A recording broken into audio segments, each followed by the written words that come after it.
Hello everybody and welcome to my YouTube channel. I'm Kiran and I'm currently a 5th year medical student, and in this video I'll be sharing with you some of my top tips for the verbal reasoning section of the UCAT exam, which, as you know, is generally considered to be one of the more challenging and time pressured sections. So I hope you find this video useful. Please give it a like if you do, and let's get on with it.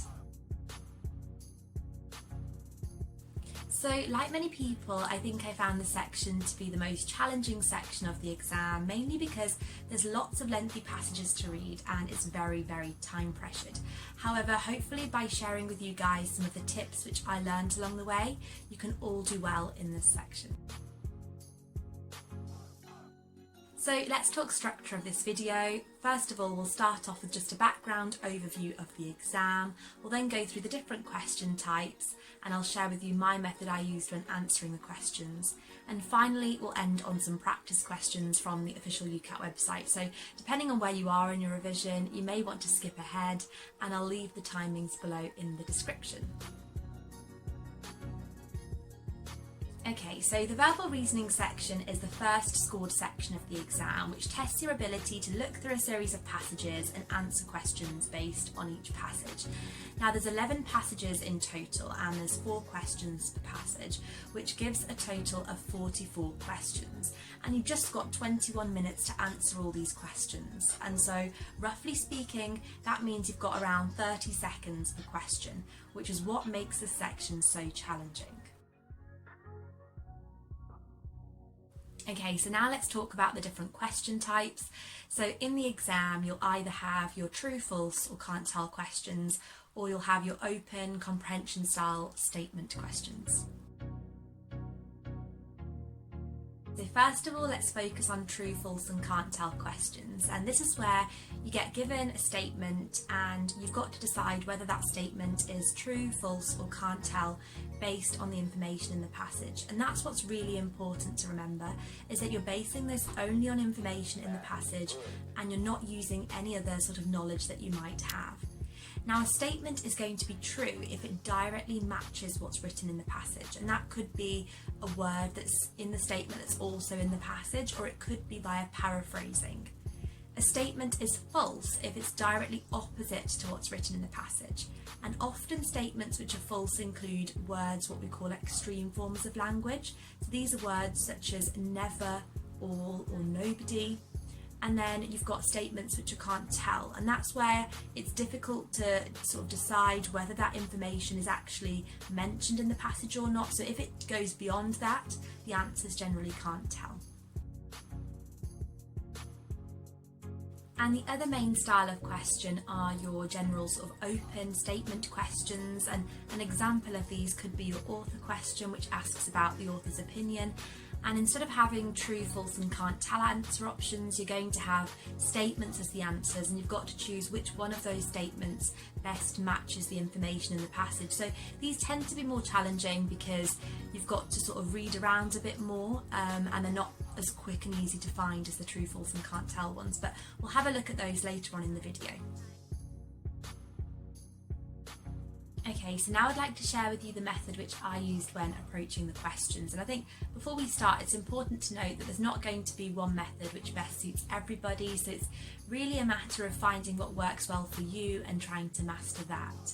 But the way I did it was, first of all, by going straight to the question, identifying any keywords in the question or the statements. So keywords could be in the form of numbers, names or dates.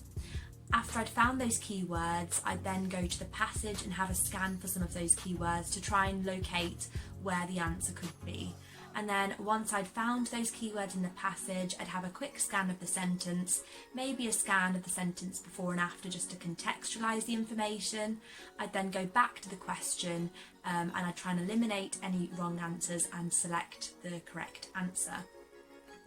Now, there's often a lot of debate as to whether or not you should be scanning the whole passage or just scanning for keywords. I think it does depend again on what works well for you and how fast you are at scanning, so that is something that I would definitely practice. I think for more simple, straightforward questions, it's not necessary to actually scan the passage, but for more complex ones, which may be asking about a conclusion or opinion, it may be needed just a quick scan of the whole passage. So I think seeing what works well for you and just practice is the most important thing.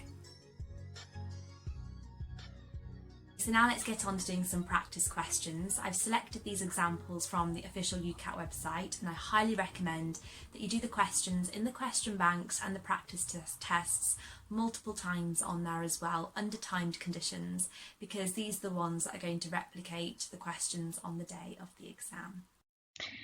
Okay, so now let's move on to looking at some practice questions. These are found on the official UCAT website, which you can access on the following link. You can look under the verbal reasoning question bank section, which is where you'll find the following questions. There's also some practice tests on there as well, which I would highly recommend that you do multiple times, because they're most likely to replicate the exam, and it's important you do those lots of times under timed conditions. So the first type of question that we're going to look at are the more straightforward statement questions, which, as we've spoken about, are where you're given a statement, and based on the information in the passage only, you've got to decide whether the statement is true, false, or can't tell. So let's get on with one of those. So let's look at the first example of a statement style question. So we're going to use the technique which we talked about earlier on in the video to answer this question. So we're going to go straight to the statement, and we're going to have a read of the statement, and it says, the fact that the areas which resisted Sunday opening of public houses were mainly temperance-minded and Welsh-speaking suggests that such beliefs were largely cultural and traditional rather than economical or political. So from this statement, we now want to identify the key words, which I would say are, resisted Sunday opening, temperance-minded, Welsh speaking, and you're going to look for examples of culture and tradition rather than economical or political. So we then want to have a quick scan of the passage to try and identify any of those keywords. You want to keep some of these words in mind when you're scanning the passage. So we'll start the scanning now.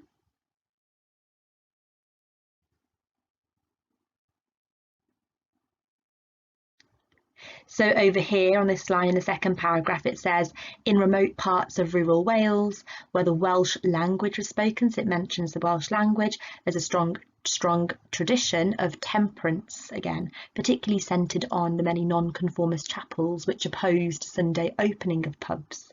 Okay, and you can have a quick scan of the sentence before and after, which doesn't seem to fit in anyway. So based on this, there's the mention of religion, there's the mention of culture, and that indicates that it was mainly these factors as opposed to economy and politics which determined the opening of the pubs. So for that reason, the answer is true. Okay, so the next style of question we're looking at are your general questions. So these are not statement questions, which means that instead of having true, false, or can't tell as answer options, you'll be getting statements as the answers, and you've got to decide which one of those is correct. So as you can see over here, instead of being given true, false, or can't tell answer options, you're given 4 different statements, and you've got to decide which one is correct to finish the question off. So the question states that a conclusion that can be drawn from the passage is that the strict settlement is either A, ensured that each of a man's children shared his property, B, protected the inheritance of sons rather than daughters, C, was disliked by lawyers who thought it cost too much, or D, was only used by royalists to avoid paying fines. So just looking at this, so it says a conclusion that's drawn from the passage is that the strict settlement. So that would be the key word that really we're looking for within the passage, but we're also going to be looking for each of these options as well. So we're going to start off with A. So we're going to be looking for children sharing property. So just having a quick scan of the passage now, seeing if we can find that.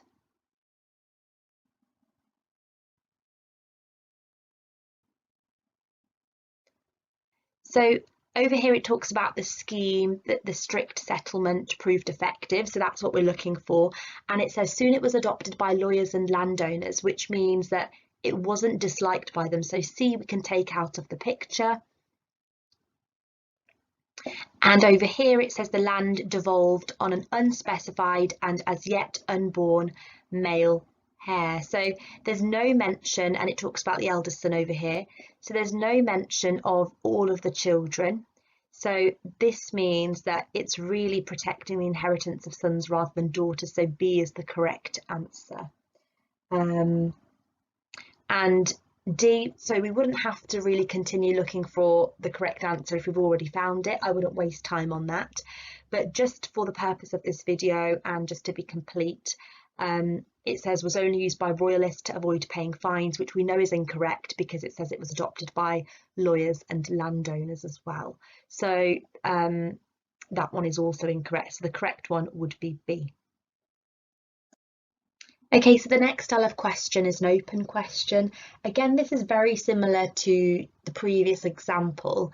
So instead of having keywords to scan for in the question, you're only going to be scanning for the keywords in each of the answer options instead. So again, if you go straight to the answer options, it says it can be concluded from the passage that A, Lord Edendale's family has owned land in Edenshire since 1750. B, Lord Edendale's faced heavy debts as a result of his father's death. C, Lord Edendale's family owned the market since medieval times. And D, Lord Edendale had made large investments in the tourist industry. So as you can see, there's no keyword in the opening question. So it's all about looking for keywords in each of the answer options and scanning for those in the passage. So if we start off with A then, his family had owned land. So owned land since 1750. So you're going to be then scanning the passage, trying to identify this. So let's have a quick scan.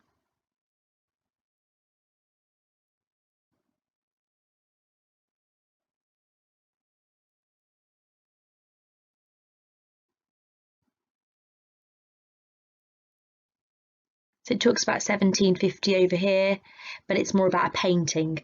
So as you can see from this, we know he owned the land, but we're not sure since when. So we can't say that one is the correct one. We can also have a look at this one over here then. So option B, it says Lord Edendale faced heavy debts as a result of his father's death. So the key word here that we're going to be looking for evidence of heavy debt after his father's death. So having a scan again in the passage.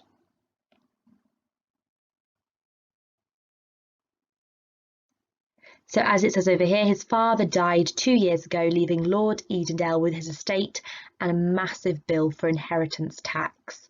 So Lord Edendale did face heavy debts as a result of his father's death, so B would be the correct answer. Now in the exam I would leave it there, I would mark the answer seeing as you've got the correct one, and I would move on. But just for the sake of completeness for this tutorial, we can have a look at C as well. So it says Lord Edendale's family owned the market since medieval times. So again, we're going to be looking for the keyword, which is market, and maybe a sign of a medieval time. So again, just having a quick scan.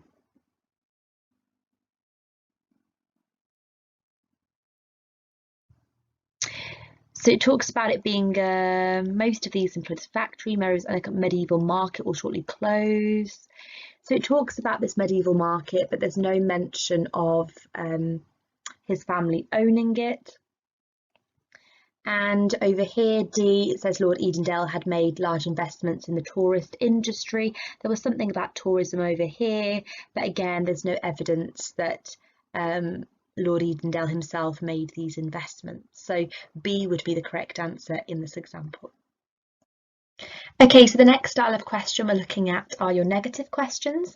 So these are questions where you'll be given words such as false, not, cannot, least and except. So the question itself will have one of those negative words, and there are sort of other ones. These are just some examples.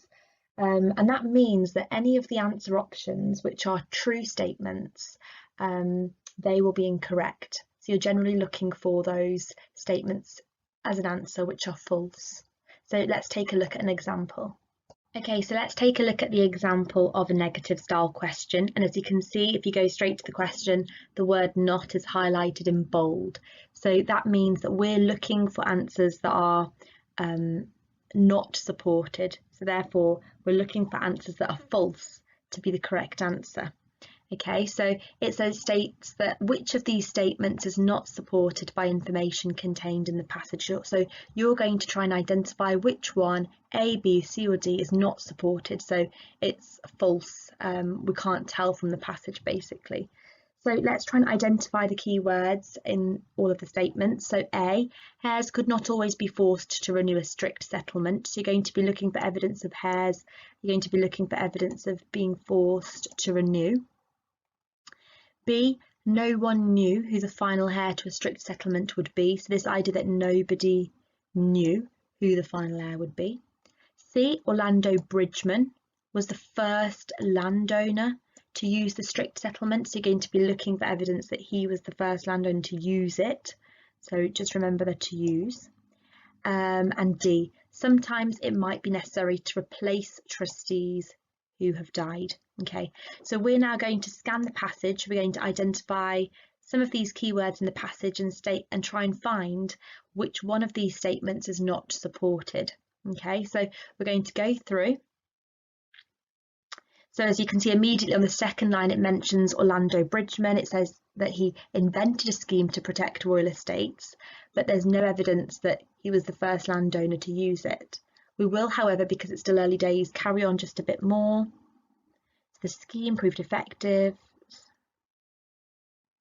It worked by vesting ownership in trustees for hundreds of years, which means that sometimes it might be necessary to replace trustees who died is supported because it mentions that over here.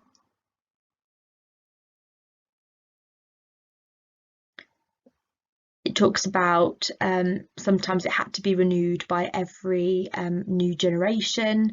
The heir might be bribed to renew the settlement, and refusal could lead to a punishment. So, you know, it says over here, heirs could not always be forced to renew a strict settlement, but in fact they actually were, because it also goes on to say failure to renew meant the heir would be legally entitled to sell this unsettled land.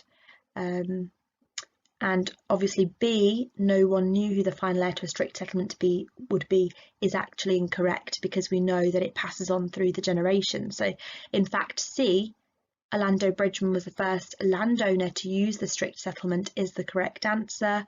And that's because of the fact that it mentions that he invented the scheme. However, there's no evidence that he was the first one to use it. Now, the final style of question that we're going to be looking at are your author questions. So these are questions where you get asked about the author's opinion or a conclusion that the author would agree with from the passage. And it's really just important to remember that the author is obviously going to agree with anything that correctly matches the passage. So that's essentially what you're looking for. Okay, so here is an example of an author style question, which also includes an element of negativity. As you can see, the word except in the question is highlighted in bold, which is one of the negative words that we spoke about previously. Now, the question reads, according to the passage, the author most likely agrees with all of the following statements except. So basically, you're looking for which one of those statements does the author not agree with. So which one goes against the opinion. Now, just bearing in mind, these questions can be quite challenging, can be quite time consuming, as they often require you to have a scan of the whole passage because you're looking for a general opinion. So it may be worth just marking an answer and moving on. But it does depend, weighing up the time that you've got left and seeing whether you think you'll be able to answer it in time.